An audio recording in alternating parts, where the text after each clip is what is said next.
It's like a Polaroid love 사랑 촌스러운 그 감정 근데 내 가슴이 뛰어 when I 이래 나 왜 사랑에 목매는 Assalamualaikum warahmatullahi wabarakatuh.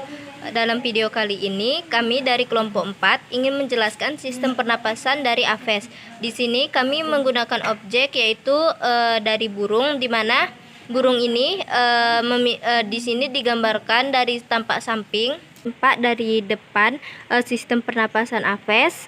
Baiklah, untuk penjelasan pertama akan dijelaskan oleh Novita Amelia. Kepada Novita dipersilahkan.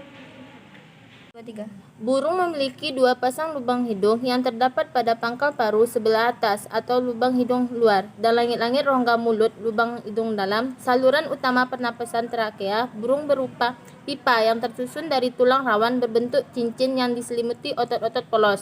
Di bagian bawah trakea terdapat siring yang berfungsi untuk menimbulkan suara. Paru-paru burung terdiri dari bronkus primer, bronkus sekunder, dan probronkus. Bronkus primer merupakan saluran percabangan dari paru burung terdiri dari bronkus primer, bronkus sekunder, dan prabronkus. Bronkus primer merupakan saluran percabangan dari trakea. Percabangan ini membagi bronkus primer menjadi dua, yaitu bronkus kiri dan kanan. Kemudian bronkus primer bercabang lagi menjadi bronkus sekunder atau disebut dengan mesobronkus. Paru-paru burung tidak memiliki alveolus tetapi digantikan oleh pembuluh udara disebut dengan prabronkus. Nah, prabronkus ini berhubungan dengan pembuluh darah kapiler sehingga dapat terjadi proses pertukaran gas secara difusi.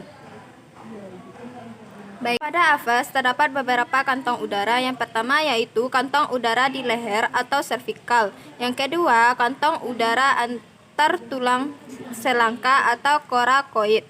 Yang ketiga, ada kantong udara dada depan atau thorax anterior. Yang keempat, ada kantong udara di dada belakang atau thorax posterior. Yang kelima, ada kantong udara di perut atau abdominal.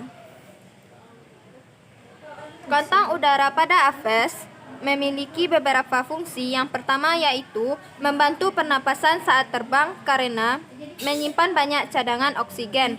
Yang kedua, memperkeras suara dengan memperbesar ruang siring. Yang ketiga, mempertahankan suhu badan dengan mencegah hilangnya panas badan secara berlebihan. Yang terakhir yaitu mengatur massa jenis tubuh dengan memperbesar atau memperkecil kantong udara. Oleh Rama Apridiati. Kepada Rama Apridiati dipersilahkan. Baiklah, selanjutnya yaitu mekanisme pernapasan burung. Mekanisme pernapasan pada burung dibagi menjadi dua, yaitu saat sedang beristirahat dan saat terbang. Pada waktu istirahat, fase inspirasi atau penarikan napas terjadi ketika tulang rusuk bergerak ke bawah. Akibatnya, rongga dada membesar dan paru-paru mengembang. Paru-paru yang mengembang menyebabkan udara dapat masuk. Kemudian, udara yang kaya oksigen sebagian diserap oleh paru-paru dan terjadi pertukaran gas. Sementara itu, sebagian lagi dialirkan menuju kantong udara bagian belakang. Nah, udara yang sudah ada di kantong udara bagian belakang mengalir lagi ke paru-paru dan menuju kantong udara bagian depan. Selanjutnya, fase ekspirasi atau pengeluaran napas terjadi ketika tulang rusuk kembali ke posisi semula. Rongga dada mengecil dan paru-paru mengempis. Akibatnya, udara dari kantong udara masuk ke paru-paru. Pada waktu terbang, pernapasan burung dibantu oleh kantung-kantung udara yang berada di bagian dekat pernapasan. Hal ini karena mengepakkan sayap, gerakan otot sayap menekan paru-paru sehingga menghambat masuknya udara. Akibatnya burung tidak dapat bernapas dengan baik. Ketika sayap diangkat ke atas terjadilah fase inspirasi, sedangkan ketika sayap diturunkan dimulailah fase ekspirasi. Pada fase inspirasi, kantong udara bagian ketiak mengembang, sedangkan kantong udara di antar tulang korakoid terjepit. Udara luar kemudian masuk ke kantong udara di ketiak dan mengalir masuk ke kantong udara di perut atau abdominal. Sebagian kecil udara akan dialirkan ke paru-paru dan kantong udara yang lain. Selanjutnya, kantong-kantong udara tersebut kemudian mengempis dan udara akan masuk ke paru-paru untuk proses difusi. Lalu ketika sayap diturunkan, dimulailah fase ekspirasi. Kantong udara bagian ketiak terjepit, sedangkan kantong udara di antar tulang korakoid mengembang. Oleh karena kantong udara di ketiak terjepit, maka udara yang sebelumnya ada di sana mengalir ke paru-paru.